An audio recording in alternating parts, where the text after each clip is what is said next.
Hey, didn't see you there. Want to learn about something cool?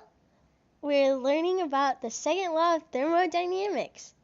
Did you know it can apply to many things in your daily life? Let's learn all about it. The second law of thermodynamics states that the total entropy of an isolated system can never decrease over time. The total entropy can remain constant in an ideal case where the system is in a steady-state equilibrium or is undergoing a reversible process.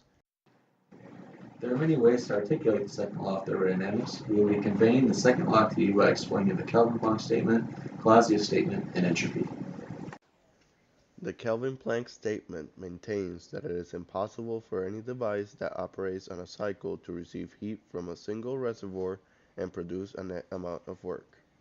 Expanding on this, we can say that it is impossible to construct a heat engine that receives heat from a high-temperature reservoir and converts all of it into work, meaning that there must be two reservoirs for the heat engine to interact with, a hot reservoir for heat absorption and a cold reservoir for heat rejection. The heat rejection reservoir consists of the heat energy from the hot reservoir that was not converted into work. This statement shows why an engine will never be 100% efficient. If we define efficiency as the work output over heat input, the ratio will always be less than 100 due to heat loss. The Clausius statement maintains that it is impossible to construct a device which will operate in a cycle and produce no effect other than the transfer of heat from a low temperature reservoir to a high temperature reservoir. In simple terms, heat will never naturally flow from a hot reservoir to a cold reservoir. When you boil a pot of water, the heat flows from the hot water into cool surroundings. This will always happen unless work is inputted into the system.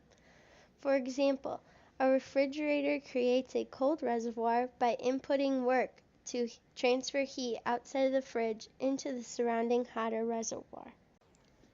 Entropy is another important element of the second law of thermodynamics. Entropy is a measure of disorder. The law states that the entropy of a closed system will never decrease. The total change in entropy of a system is the sum of the entropy transferred into the system and the entropy generated within the system. Heat is a form of disorganized energy, and that disorganization in the form of entropy will flow with it.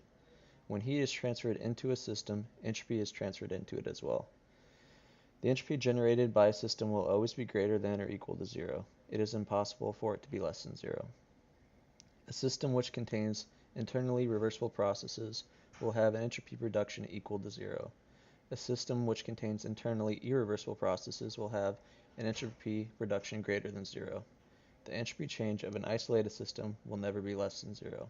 This can be visualized by looking at the universe as an isolated system.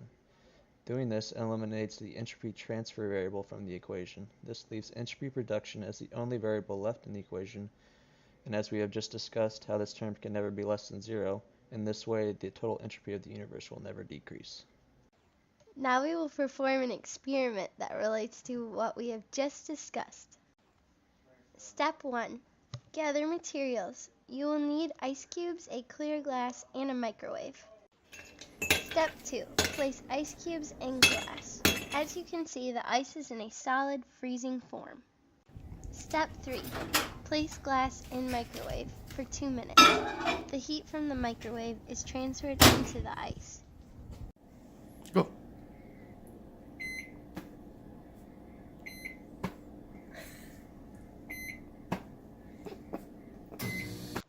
Step 4. Recap. As the heat increased, so did the entropy of the ice cube system, which can be seen as the ice melted. After watching this video and the events that unfolded, we can agree that the second law of thermodynamics happens all around us, even by the simplest process as melting ice.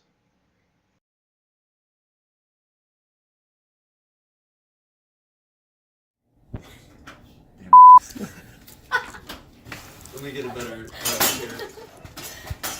Here, move that. Yeah, we don't want this one shut. Yeah, we don't.